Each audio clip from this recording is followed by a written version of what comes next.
नमस्कार, आपका बहुत बहुत स्वागत है आर्यन टीवी नेशनल में। मैं हूं आपके साथ वर्षा शर्मा और रुक करेंगे मध्य प्रदेश की खबरों की ओर। तमिलनाडु के अविनाशी विधानसभा क्षेत्र में आयोजित एक रोड शो में मुख्यमंत्री मोहन यादव ने सहभागिता की। इस दौरान उन्होंने लोगों से मुलाकात की और जनता का अभिवादन स्वीकार किया। रोड शो के दौरान क्षेत्र में बड़ी संख्या में लोग मौजूद रहे और मुख्यमंत्री का स्वागत किया। कार्यक्रम का उद्देश्य जनसंपर्क और विकास कार्य को लेकर संवाद स्थापित करना बताया जा रहा है।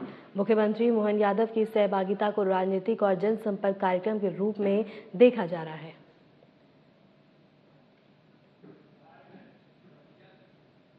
बांध करके हाथ ऊपर करें सारे लोग, दोनों हाथ की मुट्ठी ऊपर खड़ी कर लें। सारे लोग हाथ खड़े कर लें और संकल्प करें जब तक कि हम एक एक वोट नहीं डलाएं तब तक शांति से नहीं बैठेंगे।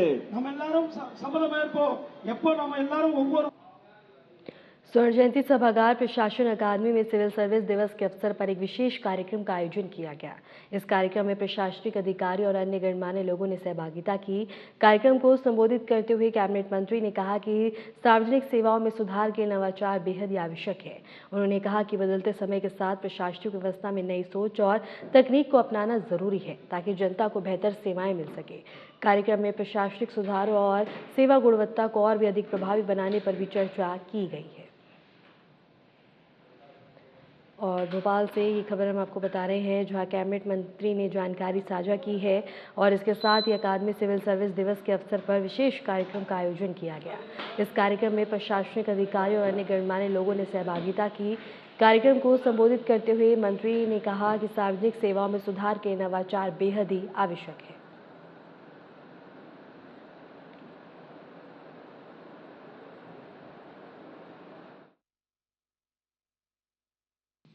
एक ऐसे महान व्यक्तित्व के द्वारा पहला प्रेरणा भाषण देकर के किया गया से हमारे सरदार वल्लभ भाई पटेल।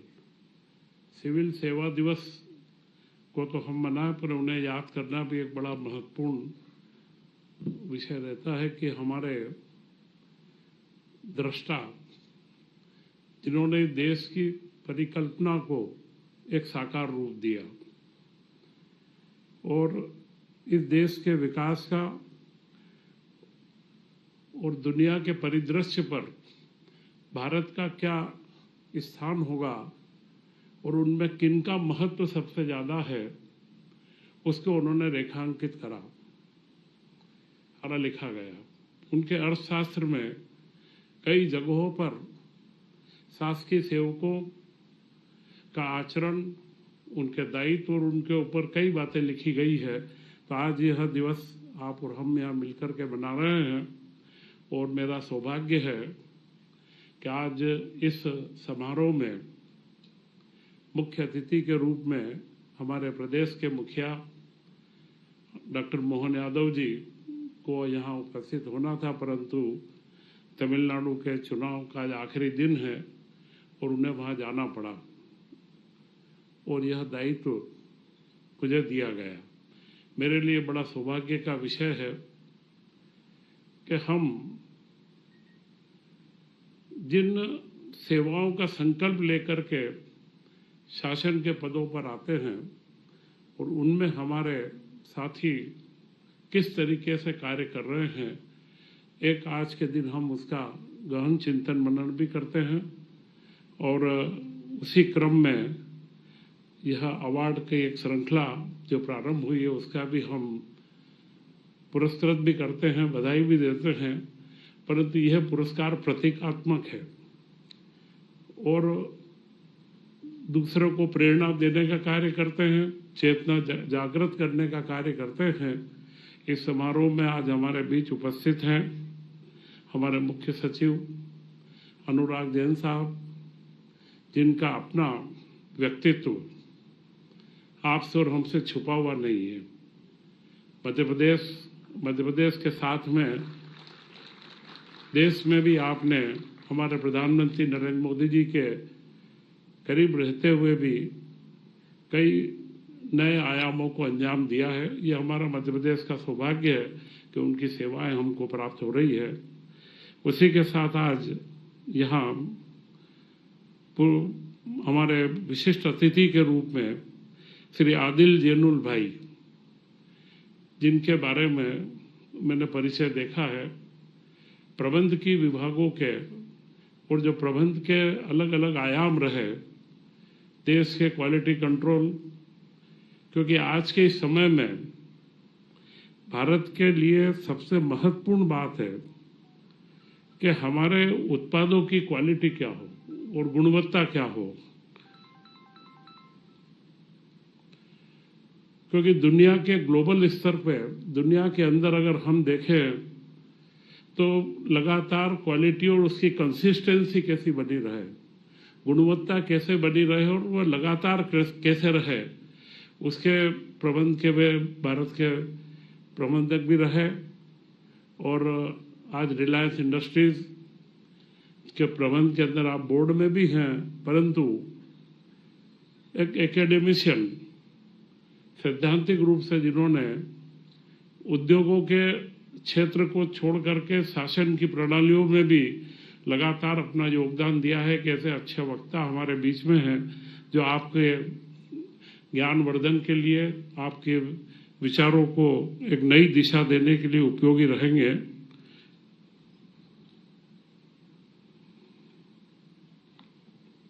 तो आज यहाँ उपस्थित हैं, मैं उनका मध्य प्रदेश में बहुत स्वागत व अभिनंदन भी करता हूँ। उसी के साथ श्री संजय दुबे जी तथा इस एकेडमी के सचिव महानिदेशक श्री सचिन सिन्हा जी तथा यहाँ उपस्थित समस्त मध्य प्रदेश शासन के लोक सेवा प्रदान करने वाले सभी प्रमुख सचिव स्तर से लेकर के और हर स्तर के सभी प्रमुख बंधुवर्ग आज यहाँ उपस्थित हैं, और उनमें जिन्हें आज पुरस्कृत किया गया, जिन्हें अवार्ड भी दिया गया, वे सभी बंधुओं को मैं आज बहुत शुभकामनाएं और बधाई देता हूँ कि यही निरंतरता वो बना के रखे। अभी हमारे संचालक महोदय ने 2-3 बार विषय लाए थे कि नवाचार, आवश्यकता आज के समय में नवाचार की भी है। नवाचार के साथ में जो हमारे वर्तमान कार्य हैं उनकी गुणवत्ता कैसे बढ़े, वह भी बड़ा महत्वपूर्ण है। नवाचार हर बार उपयोगी नहीं होते हैं, हमेशा उपयोगी होता है जो हमने नियम बनाए हैं, हमने जो व्यवस्थाएं बनाई है, वे व्यवस्थाएं जनता के हित में या राष्ट्र के हित में नियमितता रखे। और इस तरीके की कंसिस्टेंसी, जैसे मैंने क्वालिटी में कहा था कि एक क्वालिटी प्रोडक्ट एक बार बनाना, एक डिजाइन कर लेना मामूली बात है, परंतु गुणवत्ता को बना के रखना यह सबसे बड़ा महत्वपूर्ण पार्ट है। ऐसा ही हमारी सेवाओं के अंदर भी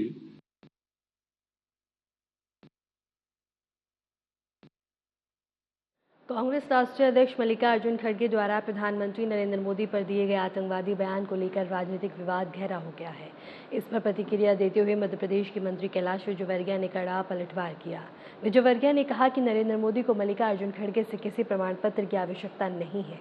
उन्होंने कहा कि पीएम मोदी केवल 1 या 2 नहीं बल्कि 3 चुनाव जीत चुके हैं और आगे भी जनता उन्हें चौथी बार विजयी बनाएगी। उनके अनुसार असली ताकत जनता का जनादेश है, जो लगातार पीएम मोदी के साथ बने हुए हैं। उन्होंने कांग्रेस पर निशाना साधते हुए कहा कि पार्टी द्वारा इस्तेमाल की जा रही आपत्तिजनक और असम्मानजनक भाषा ने देश की लोकतांत्रिक मर्यादा को नुकसान पहुंचाया है।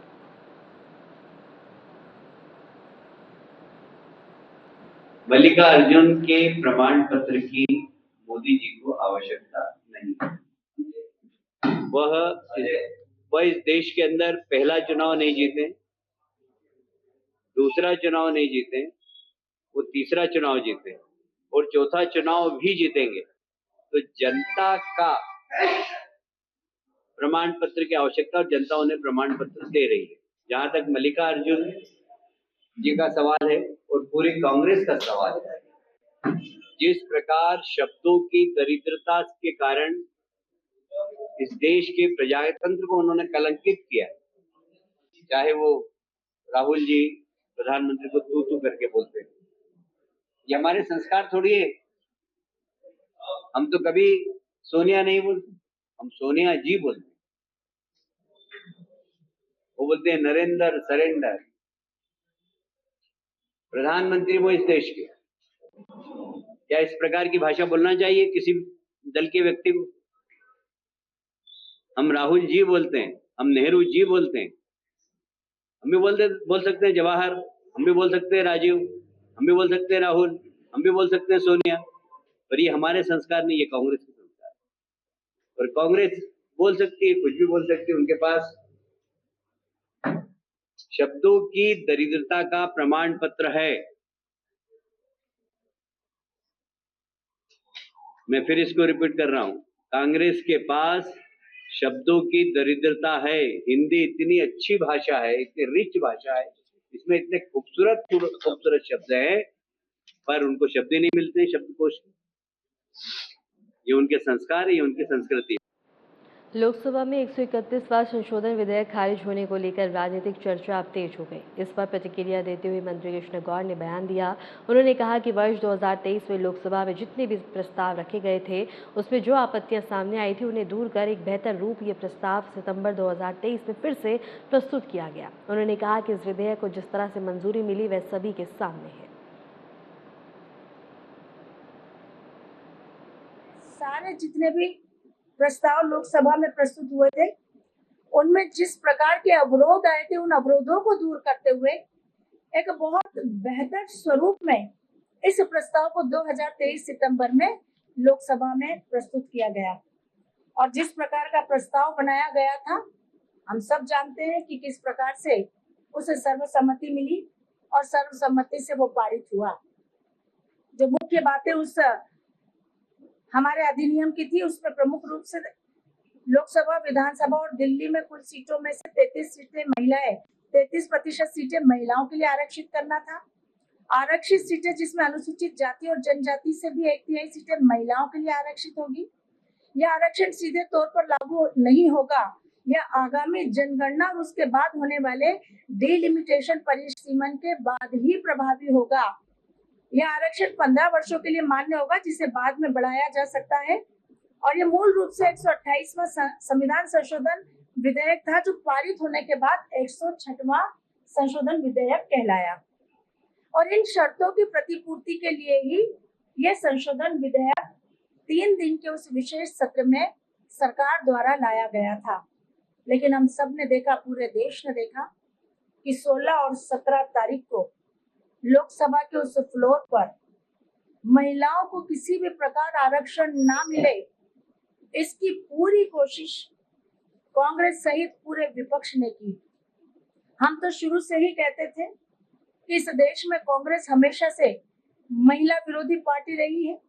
वो कभी नहीं चाहती कि महिलाओं को आरक्षण मिले, और उसने साबित भी कर दिया। जब जिस प्रकार से 16 और 17 को जब इस गंभीर विषय पर सदन में विमर्श चल रहा था, तब किस प्रकार से एक के बाद एक तर्क कुतर्क देकर, बहाने देकर इस विधेयक को किसी भी प्रकार न पारित होने देने का पूरा प्रयास किया। पूरे देश की बहनों ने, जो इस इंतजार में थी कि हमें बहुत बड़ी खुशखबरी मिलने जा रही है, अब हमें आने वाले समय में अपने राजनीतिक दायित्व को निभाने का बहुत सुनहरा अवसर मिलने जा रहा है, वो दृष्टा भाव से देख रही थी कि किस प्रकार से पूरा की पूरा विपक्ष सिर्फ महिला आरक्षण किसी भी प्रकार से इस संशोधन विधेयक के माध्यम से पारित ना हो सके, इसका प्रयास कर रहा था। मध्य प्रदेश विधानसभा का एक दिवसीय विशेष सत्र 27 अप्रैल को होगा। बता दें कि इसकी अधिसूचना जारी कर दी गई है। इस दिन नारी शक्ति वंदन विधेयक पर चर्चा होगी। मध्य प्रदेश विधानसभा का विशेष सत्र 27 अप्रैल को बुलाया गया है।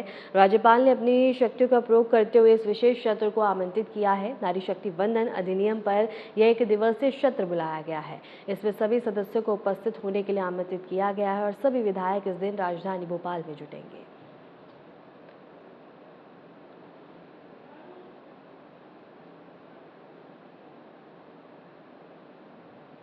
जबलपुर से संविदा और बता दें कि आउटसोर्स कर्मचारियों के लिए बड़ी राहत की खबर सामने आई। हाई कोर्ट ने राज्य सरकार को आदेश दिया है कि इन कर्मचारियों का सही तरीके से वर्गीकरण किया जाए और उन्हें उनके काम के अनुसार सैलरी और सेवा से जुड़े लाभ दिए जाए। यह फैसला हजारों कर्मचारियों के लिए महत्वपूर्ण माना जा रहा है जो लंबे समय से अपने अधिकारियों की मांग कर रहे थे। कोर्ट ने अपने आदेश में कहा है कि जो कर्मचारी 10 साल से अधिक समय से सेवा दे रहे हैं उन्हें साल 2016 की नीति के अनुसार लाभ मिलना चाहिए। इस नीति में कर्मचारियों को उनके काम के आधार पर कुशल और अर्धकुशल श्रेणी में बांटने का प्रावधान है। इससे वेतन और अन्य सुविधाओं में समानता लाई जा सकती है। हाईकोर्ट ने यह भी टिप्पणी की है कि संविदा और आउटसोर्स कर्मचारियों को लाभ से वंचित करना तर्कहीन है। भोपाल में शिक्षक पात्रता परीक्षा की तैयारी को लेकर शिक्षकों में खासा उत्साह देखने को मिल रहा है। राज्य के विभिन्न स्कूलों में कार्यरत शिक्षक इन दिनों परीक्षा की तैयारी के लिए अतिरिक्त अभ्यास सत्रों में हिस्सा ले रहे हैं। जानकारी के अनुसार शिक्षा विभाग की ओर से शिक्षकों को मार्गदर्शन देने के लिए विशेष ट्रेनिंग कार्यक्रम आयोजित किए जा रहे हैं। इन सत्रों में प्रश्न पत्र पैटर्न, समय प्रबंधन और महत्वपूर्ण विषयों पर विस्तृत चर्चा की जा रही है ताकि शिक्षक परीक्षा में बेहतर प्रदर्शन कर सके। कई शिक्षक समूह बनाकर नियमित रूप से अध्ययन कर रहे हैं और पिछले वर्षों के प्रश्न पत्रों का अभ्यास कर रहे हैं। साथ ही ऑनलाइन स्टडी मेटल और स्टेट सीरीज का भी सहारा लिया जा रहा है।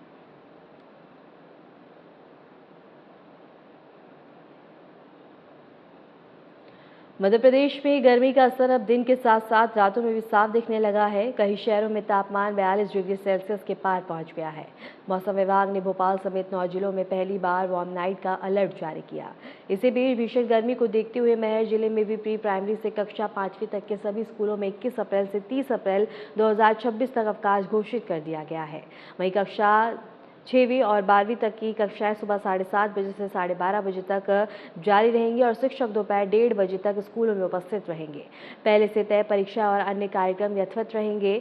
महर में मंगलवार को तापमान 41 डिग्री सेल्सियस दर्ज किया गया, जबकि अधिकतम 42 डिग्री तक पहुंचने का अनुमान है।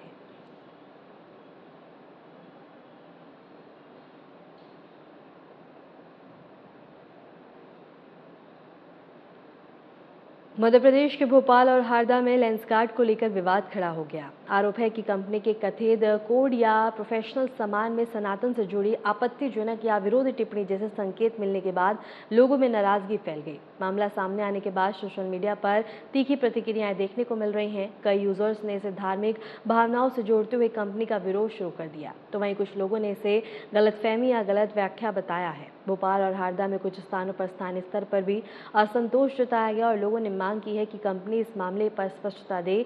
यदि कोई गलती हुई है तो माफी मांगे।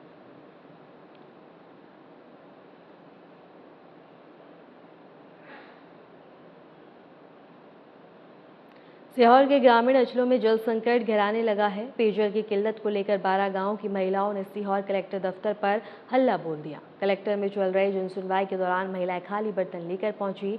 महिलाओं ने जनसुनवाई में रो रो कर पानी की समस्या अधिकारी को बताई। इससे पहले महिलाओं ने सिर पर खाली बर्तन रखकर पैदल मार्च निकाला। इसी दौरान बता दें कि प्यास से बुजुर्ग बेहाल महिला के कलेक्टर परिसर पहुंचने के दौरान चिलचिलाती धूप और प्यास के कारण तबीयत बिगड़ गई और वह चक्कर खाकर जमीन पर गिर पड़ी।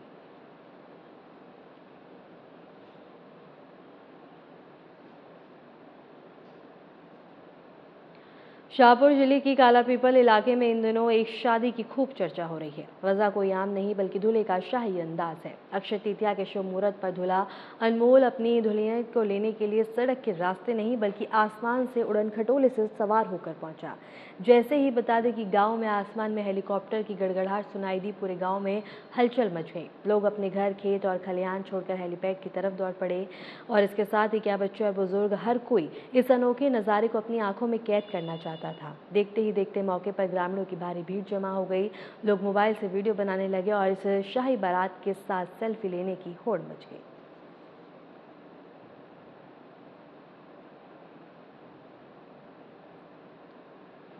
फिलहाल के लिए मध्य प्रदेश की खबरों में इतना ही और ऐसे मध्य प्रदेश की तमाम खबरों को जानने के लिए देखते रहें आरएन टीवी नेशनल।